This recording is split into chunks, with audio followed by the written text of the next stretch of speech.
Hey, it's Chris and welcome to a new video series. Maybe been a bit quiet recently, but I've decided that we need to start pushing out a bit more content because, as you're probably aware, there's a pandemic going on. There is coronavirus, there is a lot of anxiety around coronavirus, and so what I wanted to do is start making some short videos, some short podcasts, just to kind of offer some reassurance and to talk through the strategies that I'm using in case they're helpful for you as well.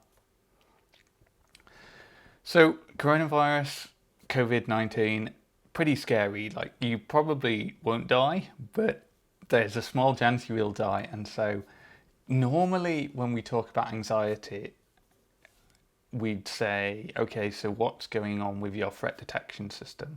And when we want to explain why COVID-19 is so scary, that would normally be the first place we'd go. We'd say, okay, you've got this fear of bananas. Let's look at how your threat detection system is firing, and we can go from there. And it turns out it's firing even though it's a banana, and a banana is perfectly safe.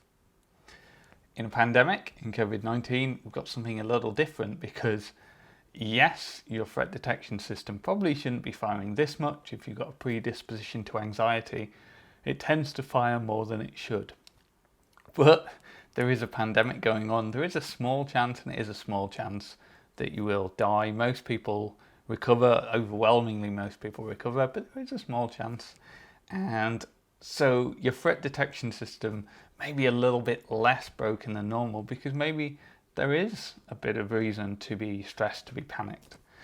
So that's quite depressing, right? It's like, oh no, the anxiety I'm feeling is real and it's not going to go away because there's no magic formula. But that's not true. We're going to talk about how we can reduce that anxiety and why that anxiety is going to reduce over time. Because even though there's a little bit of reason to worry, we need to look at what anxiety is. It's a persistent worry, and typically it's about the future, it's about the unknowns, it's about what's going to happen.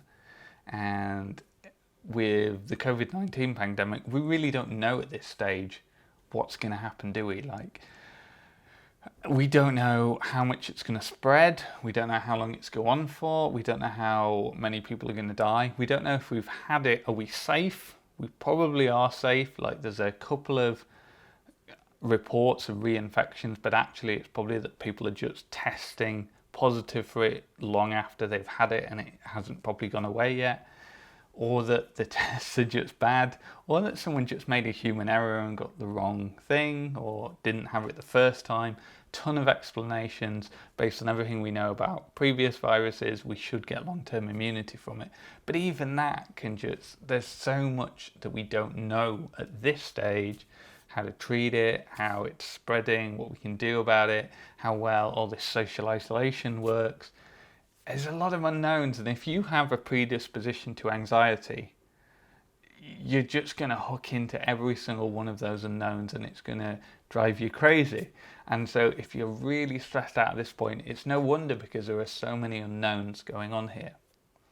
Now, the good news is that even if COVID-19 runs on for a long time, and most of the scientific community agrees that it will, we could be talking about a year or two.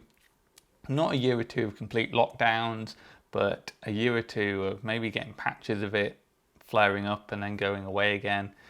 It's a long-term play. Just want to be 100% honest with you on that. But the good news is that it's not going to be scary forever. Why? Because a lot of those unknowns, the things that our anxiety really gets its hooks into and just keeps it going, they're going to go away. Because as time goes on, we're going to understand more about the virus, more about the mortality rate, more about how to treat it, more about how it spreads, more about how safe we are from reinfection, etc., etc. And as we answer all of those questions, then as people who are anxious, we're going to feel better because those unknowns are going to be gone.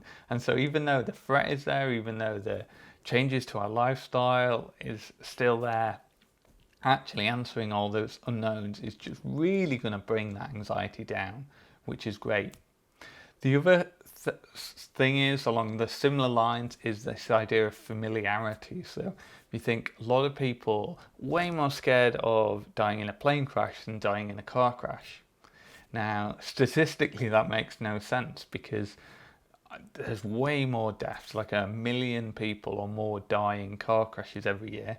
Very few people die in a plane crash. It's the safest way to travel. Car is the most dangerous way to travel.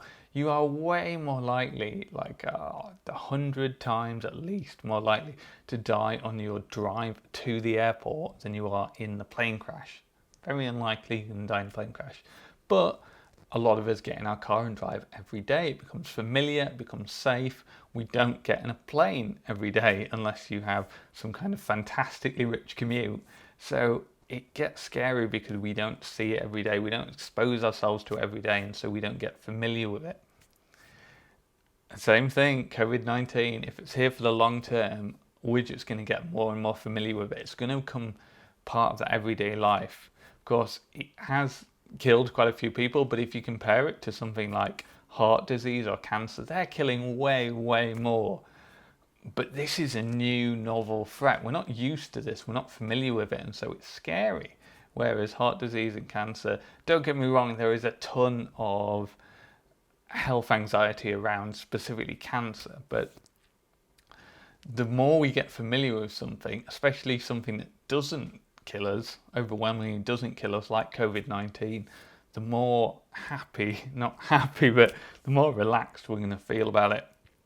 We're going to get familiar with it, and over time our anxiety will just chill out as well.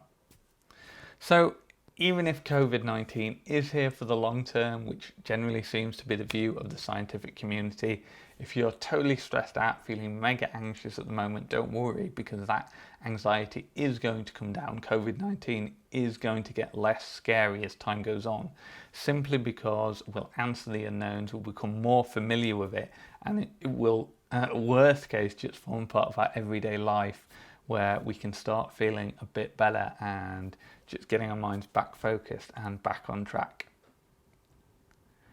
Hopefully that was useful and answered some of the questions around why pandemics are so scary, and but they will get better in the long term. I'm going to be doing quite a few of these videos, so do hit subscribe, join our newsletter, whatever, to stay informed, and I will see you soon.